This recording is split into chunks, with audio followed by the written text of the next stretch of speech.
Hello guys, welcome to एक्टीज। हमारा आज का टॉपिक है how to set up business in India. तो बिजनेस सेटअप करने के लिए इंडिया में आपको क्या करना होगा, हम इस बारे में आज चर्चा करेंगे।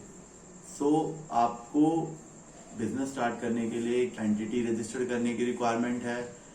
क्या आपको एंटिटी रजिस्टर करने की रिक्वायरमेंट नहीं है? क्या क्या बेनिफिट है एंटिटी रजिस्टर करने के? अगर हम एंटिटी नहीं रजिस्टर करते हैं तो उसके क्या लॉस रहेंगे? तो इन सब बातों पे आज हम डिस्कशन करेंगे। So let's start guys.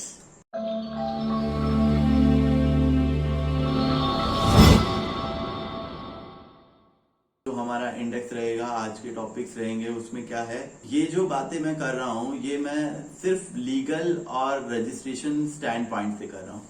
मैं यहाँ पे आपको बिजनेस करना नहीं सिखा रहा, मैं यहाँ पे ये सिखा रहा हूँ कि बिजनेस आप कर रहे हैं तो उसको आपको कैसे अपने बिजनेस को लीगलाइज करना है, कैसे अपने बिजनेस को स्टार्ट करना है, कैसे आपको उसको एक लीगल बिजनेस बनाना है सो दैट कि आप उस लीगल बिजनेस के ऑनर या प्रोपराइटर कहलाएंगे। सबसे पहले हम बात करते हैं कि टाइप ऑफ एंटिटीज कि बिजनेस आप अगर स्टार्ट करना चाहते हैं तो उसमें कितने टाइप की एंटिटीज होती है जिसके थ्रू आप बिजनेस कर सकते हैं। तो सबसे पहले हम बात करते हैं most famous type of business की, वो है प्राइवेट लिमिटेड कंपनी या हम इसको बोल सकते हैं कॉर्पोरेट एंटिटी, जिसमें आपकी private limited company, public limited company सब आ जाते हैं। इसको बोलते हैं कॉर्पोरेट एंटिटी। तो ये क्या है, ये इसके ऊपर हम एक अलग से चर्चा करेंगे। इसमें हमारी एक अलग से वीडियो आएगी जिसमें हम पूरा आपको समझाएंगे कि कंपनी क्या होती है, प्राइवेट लिमिटेड कंपनी क्या होती है, लिमिटेड कंपनी क्या होती है, क्या डिफरेंस है between the private limited company and the limited company. तो ये सब हम आपको बताएंगे। नेक्स्ट टाइप की जो एंटिटी होती है वो हमारी होती है फर्म। फर्म में हमारे क्या क्या आते हैं? Firm means partnership firm. आजकल एक नया टाइप ऑफ फर्म चल रहा है, बहुत पॉपुलर हो रहा है, जिसका नाम है लिमिटेड लायबिलिटी फर्म, एलएलपी जिसे कहते हैं।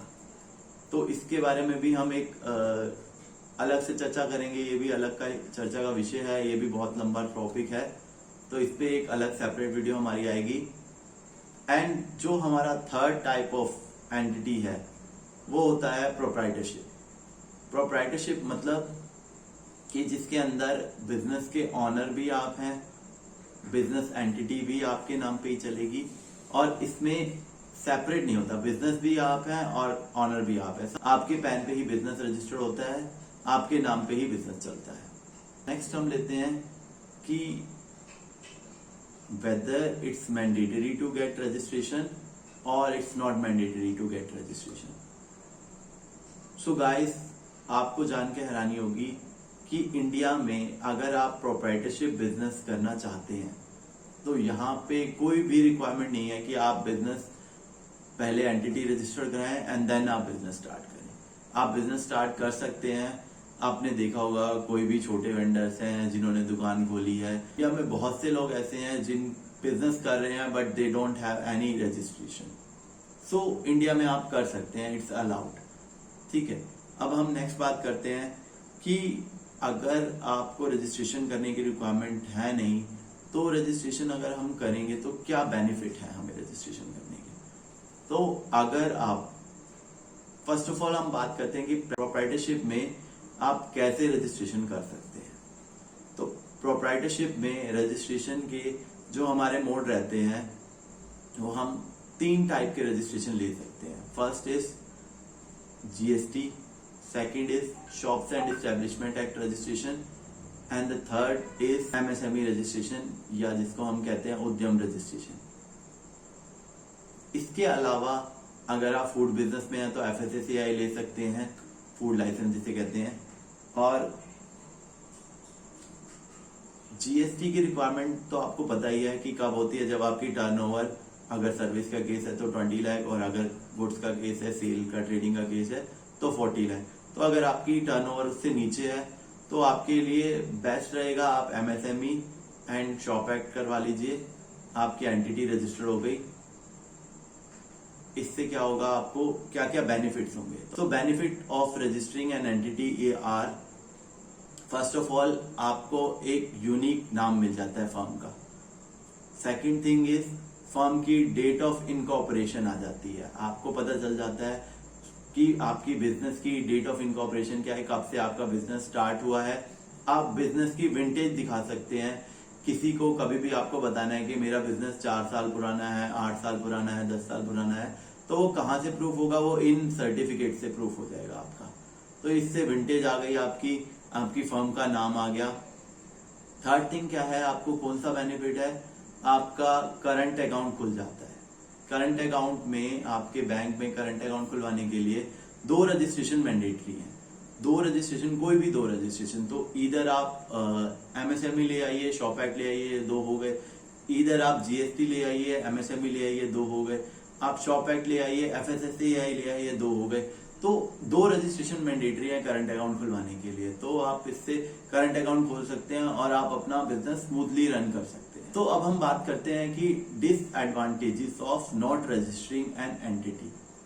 So not registering an entity is very harmful. इससे क्या हार्म होता है? सबसे पहले तो आपके बिजनेस का नाम किसी को नहीं पता। आप प्रोनाउन कर रहे हैं अपना नाम, जैसे कि हम बात करते हैं कि श्री की स्पेलिंग है, आप अब कई लोग होते हैं SHREE लिखते हैं, कई लोग होते हैं SHRI लिखते हैं। तो इससे क्या होगा कि आप जब तक खुद से जो आपको स्पेलिंग पसंद है, जो आपके बिजनेस एंटिटी का नाम रहेगा, वो आप खुद से किसी प्रोफेशनल के साथ बैठ के उसके साथ उन सर्टिफिकेट्स में नहीं लिखवाते, तब तक किसी को नहीं पता आपके बिजनेस का नाम क्या है, what is the correct spelling of Shri जो आप यूज कर रहे हैं। इस तरीके से कुछ भी, कोई भी स्पेलिंग हो सकती है, तो वो क्या करेक्ट है। तो ये सबसे बड़ा डिसएडवांटेज है कि आपकी बिजनेस की एंटिटी नहीं है, आपके बिजनेस का कोई यूनिक नाम नहीं है, आपके बिजनेस के नाम में कहीं कंसिस्टेंसी नहीं है। कोई तो लिख रहा है श्री SHREE, कोई लिख रहा है SHRI श्री। और दूसरा डिसएडवांटेज है आपका करंट अकाउंट नहीं खुलेगा। थर्ड डिसएडवांटेज क्या है कि आप किसी को कभी भी प्रूफ नहीं कर सकते कि that I am doing business and my income is from that business. कभी भी आपको इनकम टैक्स का नोटिस आ सकता है। बैंक में अगर ज्यादा ट्रांजेक्शन हुई तो इनकम टैक्स का नोटिस आता है। हमारे पास बहुत से लोग आते हैं कि इनकम टैक्स का जी नोटिस आ गया, आप क्या करें जी। ठीक है, बिजनेस करते हैं, बिजनेस दिखाना पड़ेगा। अब इनकम टैक्स ने क्या बोल दिया कि हमें प्रूफ दीजिए, आप बिजनेस कर रहे हैं, आपके पास क्या प्रूफ है, क्या रजिस्ट्रेशन है आपके पास that you are doing business. तो प्रूफ क्या है आपके? ये रजिस्ट्रेशन जो मैंने बताया ना, प्रोप्राइटरशिप के लिए आपके कौन से रजिस्ट्रेशन होंगे? MSME, shop act. ये रजिस्ट्रेशन आपके प्रूफ हैं कि आप बिजनेस कर रहे हैं and you are doing it legally. तो ये 2 आपके प्रूफ हो गए। और डिसएडवांटेज है आपके बिजनेस का, बिजनेस रजिस्टर ना करने का, वो क्या है कि आपके बिजनेस के नाम में कंसिस्टेंसी नहीं हुई, आपके नाम की विंटेज आप प्रूफ नहीं कर सकते। तो ये बहुत सारे डिसएडवांटेज होते हैं। सो हमारा सजेशन यही है, though it's not mandatory to register an entity, but my suggestion is कि आप अपने बिजनेस को स्टार्ट करने से पहले ही इसको रजिस्टर करवाइए, किसी प्रोफेशनल की हेल्प लीजिए। So if you want to take our help, अगर आपको हमारी हेल्प की रिक्वायरमेंट है तो हमारा नंबर नीचे स्क्रीन पे फ्लैश हो रहा है, आप उस नंबर पे कॉल कर सकते हैं या व्हाट्सएप कर सकते हैं। We are eager to help you, हम आपकी हेल्प करने के लिए ही यहाँ पे हैं।